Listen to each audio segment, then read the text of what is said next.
Alright, zero. Oh yeah, one done.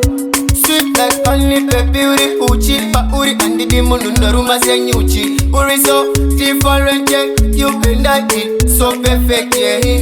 The way you do me good and treat me right, teacher could a blouse and skirt. Kwese kwa uno that teacher in that ninda kameje sound when in a trousers and shirt. Blouse and skirt, blouse and skirt. Teacher could a blouse and skirt, blouse and skirt, blouse and skirt. Teacher could a blouse and skirt. Wifey material, baby mama. Taka kunyorera, so muye kijama. So my girl, ain't no drama. Usa so tama, teacher no kuratiza mama. Toinda tese, newe teacher itajese. Andi mbokurasi se, au mbondi makise. Uripa moyo pangu, baby usatipise.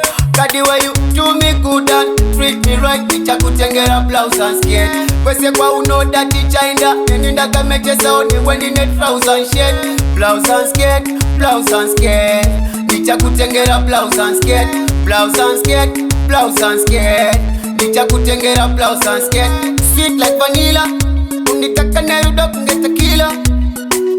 Amena zando fila, uri tipo chakaba kuna ala. So my girl, alright then, uri mokati kwe mumba. Usazondi tambisara karumba. Alright then, ngatoba kungeshumba. Diri mukanya, handi zihumba.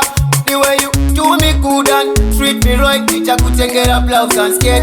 Kwese kwa uno that teacher inda neninda kameje sound when in a trousers and shirt. Blouse and skirt, blouse and skirt. Teacher kutengera blouse and skirt, blouse and skirt, blouse and skirt. Teacher kutengera blouse and skirt. Wifey material, baby mama. Taka kunyorera, so muye kijama. So my girl, ain't no drama. Usa so tama, teacher no kuratiza mama. Toinda tese, newe teacher itajese. Andi mbokurasi se, au mbondi makise. Uripa moyo pangu, baby usatipise.